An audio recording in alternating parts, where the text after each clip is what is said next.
Topic है central neural system, एक होता है पेरिफेरल न्यूरल सिस्टम। हमें पढ़ना है central neural system. Central neural system क्या है? ये ना बॉडी के सेंट्रल एक्सिस के अलोंग सिचुएटेड होता है। इसके अंदर दो पार्ट होते हैं, ब्रेन एंड स्पाइनल कॉर्ड। ये सेंट्रल न्यूरल सिस्टम डेवलप्ड होता है एक्टोडर्म लेयर से। एम्ब्रायनिक स्टेज में 3 लेयर होती हैं, मेसोडर्म, एक्टोडर्म, एंडोडर्म। ये डेवलप होता है एक्टोडर्म से। एक्टोडर्म से सबसे पहले बनता है एक होलो ट्यूब लाइक स्ट्रक्चर, जिसको बोलते हैं न्यूरल ट्यूब। अब ये न्यूरल ट्यूब होलो होती है, इसलिए ब्रेन एंड स्पाइनल कॉर्ड भी होलो होते हैं। इस न्यूरल ट्यूब के अपर पोर्शन से बनता है ब्रेन एंड लोअर पोर्शन से बनता है spinal cord. What is central neural system? It is site of processing information and controls. Spinal cord हमें नहीं पढ़ना, एनसीईआरटी से रिमूव हो चुका है। हमें पढ़ना है ब्रेन। ब्रेन क्या है? ब्रेन एक सॉफ्ट टिश्यू का बना हुआ ऑर्गन है, क्योंकि it is well protected by cranium box. It is made up of 8 bones. ये वाइट कलर का है ना, ये 8 बोन्स का बना हुआ एक क्रेनियम बॉक्स है, जिसके अंदर ब्रेन प्रेजेंट होता है। एक 4 हेड साइड होती है, एक बोन फ्रंटल बोन, एक बैक साइड होती है ऑसिपिटल बोन, 2 ईयर साइड्स होती हैं टेम्पोरल बोन, 2 अपर साइड होती हैं पैराइटल बोन, एक सरफेस साइड होती है स्फेनोइड बोन और एक होती है एथमोइड बोन। ये 8 बोन से प्रोटेक्टेड होता है।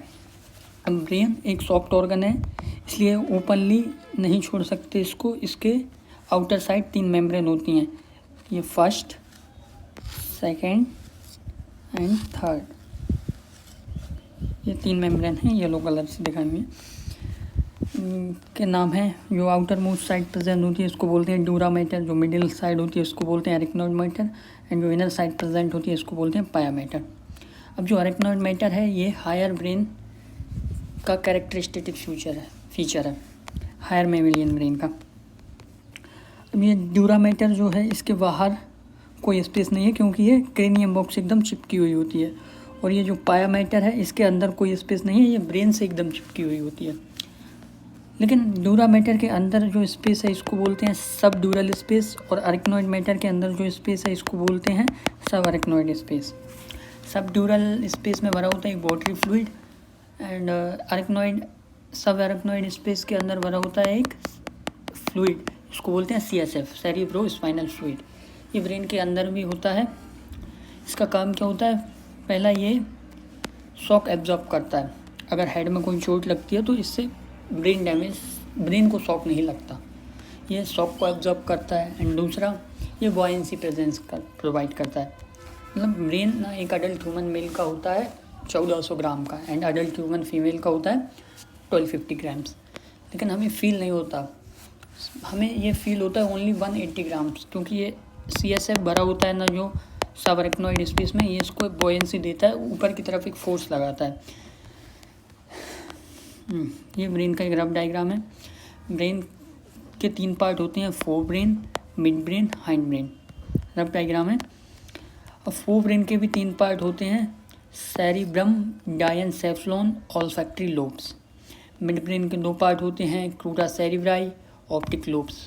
Please do not get confuse. Fore brain में है olfactory lobes and mid brain में है ऑप्टिक लोब्स।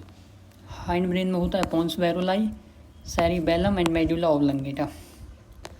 ये ब्रेन के पार्ट हैं। एक बार फिर बता देता हूँ। ब्रेन के 3 पार्ट होती हैं, fore brain, mid brain, hind brain. Fore brain में 3 पार्ट होते हैं, सेरिब्रम, डायनसेफ्लॉन, ऑल्फैक्टरी लोब्स। और मिड ब्रेन के 2 पार्ट होते हैं, crura cerebri, optic lobes. Hind brain के 3 पार्ट होते हैं, पोन्स, सेरिबेलम और मेडुला ऑब्लंगेटा। डायनसेफ्लॉन के भी 3 पार्ट होते हैं, थैलेमस, हाइपोथैलेमस, एपिथैलेमस, वो बाद में आएगा, उसको छोड़ो अभी। हाँ, अब ब्रेन का फर्स्ट पार्ट स्टार्ट करते हैं, फोर ब्रेन। ये फोर ब्रेन में भी सेरिब्रम पहले। ये ब्रेन का ना टॉप व्यू है, डोर्सल व्यू ऊपर की साइड से। ये सेरिब्रम 2 हिस्सों में बटा होता है, it is right cerebral hemisphere and left cerebral hemisphere. ये एक दरार से सेपरेटेड होता है, जिसको बोलते हैं मीडियन फिशर। ये जो एक हेमिस्फीयर है ब्रेन का, लेफ्ट या राइट कोई सा भी, ये न्यूरॉन्स से बना होता है। अब इन न्यूरॉन्स में ना ऐसे कुछ उभार एंड गड्ढे पाए जाते हैं, जिनको बोलते हैं रिज एंड ग्रूव। ये उभार को रिज बोलते हैं एंड गड्ढे को ग्रूव बोलते हैं। अब इसका एडवांटेज क्या है? कि जितने ज़्यादा ये रिज एंड ग्रूव होंगे उतना ज़्यादा सरफेस एरिया बढ़ेगा, और जितना ज़्यादा सरफेस एरिया होगा हम उतने ज़्यादा न्यूरॉन्स एक्यूमुलेट कर सकते हैं, और जितने ज़्यादा न्यूरॉन होंगे उतनी ज़्यादा ब्रेन की इंटेलिजेंसी होगी। This is advantage of ridge and groove.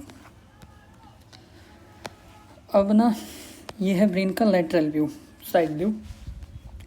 Brain के 4 लोब्स होते हैं, frontal lobes, parietal lobe, occipital lobe and temporal lobe. याद करना सिंपल है, यहाँ पर फ्रंटल बोन प्रेजेंट होती है एक, इसलिए इसको फ्रंटल लोब बोलते हैं। यहाँ पीछे एक ऑसिपिटल बोन प्रेजेंट होती है, इसलिए इसको ऑसिपिटल लोब बोलते हैं।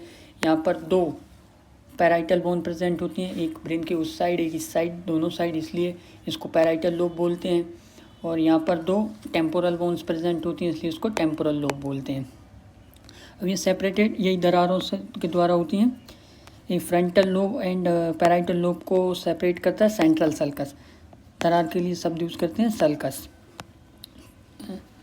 और पैराइटल लोब और ऑसिपिटल लोब को एक सल्कस सेपरेट करती है, जिसको बोलते हैं पैराइटो ऑसिपिटल सल्कस।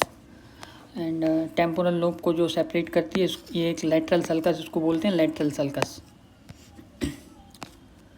ये ब्रेन का कॉर्टेक्स है।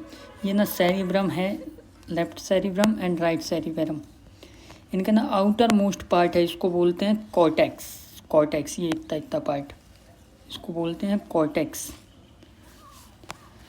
अब ना ये जो कॉर्टेक्स होता है ये ग्रे कलर का होता है, due to high concentration of cell body and dendrites and non myelinated new axon. अब इसमें ना काफ़ी ज़्यादा ये cell body, dendrites and non myelinated axon पाए जाते हैं, जो कि ग्रे कलर का होता है। काफ़ी ज़्यादा कंसंट्रेशन होती है इनकी। और इन न्यूरॉन्स, इन सेल बॉडीज़ के ना जो एक्सॉन होते हैं ये अंदर की तरफ ऐसे लटकते रहते हैं, अंदर की तरफ लटकते रहते हैं, इस साइड भी ऐसे। और ये माइलेटेड होते हैं और ये ट्रैक्ट बनाते हैं। Collections of axon in CNS is called tract. इसको बोलते हैं कॉर्पस कैलोसम। ये एक कैरेक्टरिस्टिक फीचर है हायर ब्रेन का, हायर मैमिलियन ब्रेन का।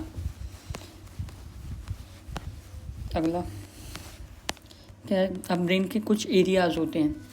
एरियाज़ एक होता है सेंसरी एरियाज़, जो सिग्नल को रिसीव करता है और ब्रेन तक पहुंचाता है। एक होते हैं मोटर एरियाज़, जो ब्रेन से सिग्नल ऑर्गन तक पहुंचाता है एंड उसको कंट्रोल करता है।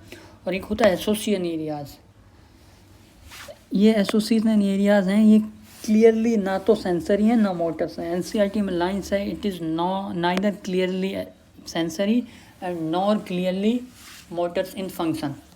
ये ना कॉम्प्लेक्स फंक्शंस को रेगुलेट करता है, जैसे कम्युनिकेशन, मेमोरी, इंटरसेंसेशन, एसोसिएशन। ये इतना ही है NCERT में, बाकी ये एक्स्ट्रा है NCERT से। इनके एग्जांपल भी बता देता हूँ। सबसे पहले एसोसिएशन एरिया के, ये जो ब्रेन का ना फ्रंट साइड होता है इसको बोलते हैं प्रीफ्रंटल कॉर्टेक्स। प्रीफ्रंटल कॉर्टेक्स, इस आगे वाले एरिया को प्रीफ्रंटल कॉर्टेक्स बोलते हैं। इसको या सीट ऑफ इंटेलिजेंस भी बोलते हैं। ये ना जितने भी आपके दिमाग में आइडिया आते हैं, इंटेलिजेंस है, आपकी नॉलेज है, रीजनिंग है, आपकी जो बियॉन्ड द वर्ल्ड इमेजिनेशन की पावर है, आपकी डिसीजन मेकिंग पावर है, वो सब इसी ब्रेन से होता है। ये उस सब की साइड है। ये अब आप क्या क्या सोच सकते हैं, ये तो एक राज है, इसके लिए ये ट्रिक है एक राज। तो आपके ideas, intelligence, knowledge, reasoning, ability to extract, judgement, ये सारे इसके एग्जाम्पल हैं। और दूसरा ना जो एसोसिएशन एरियाज़ होता है ये टेम्पोरल लोब में प्रेजेंट होता है। इसको बोलते हैं Wernicke's, W4 Wernicke's, W4 words. तो वर्ड्स मिलके बनाते हैं लैंग्वेज। तो ये वर्निकेस एरियाज जो होता है वो लैंग्वेज को समझने में हेल्प करता है। अब ये 2 एसोसिएशन एरियाज़ हो गए। अब ये जो येलो कलर्स हैं इनको मैंने मोटर एरियाज़ बोला है।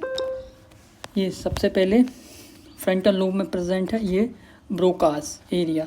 ये ना स्पीच, ये सिग्नल भेजता है वोकल कोर्ड्स को, जिससे हम बोलते हैं, स्पीच एरिया बोलते हैं इसको। और अगर ये एरिया डैमेज हो जाए तो हम बोल नहीं सकते, जिसको बोलते हैं एफेसिया, स्पीकलेस एफेसिया।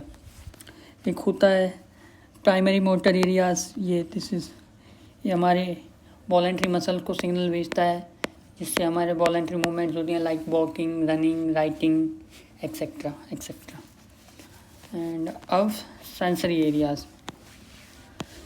टेम्पोरल लोब में ना जो दो सेंसरी एरियाज होते हैं, एक ऑडिटरी एरियाज एंड एक ऑल्फैक्टरी एरियाज। ऑडिटरी एरियाज जो है ये हमारे ईयर से सिग्नल रिसीव करता है एंड ब्रेन तक पहुंचाता है, और जो ऑल्फैक्टरी एरियाज़ है ये हमारी नोज़ से सिग्नल रिसीव करता है एंड हमें स्मेल फील होती है।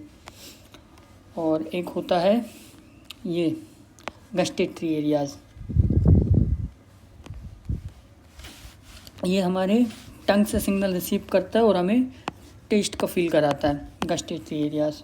और एक ऑसिपिटल लोब में प्रेजेंट होता है, दैट इज़ ऑसिपिटल एरिया, या इसको विजुअल कॉर्टेक्स भी बोलते हैं, जो कि रेटिना से सिग्नल रिसीव करता है, हमारी आई से सिग्नल रिसीव करता है जिससे हम देख सकते हैं।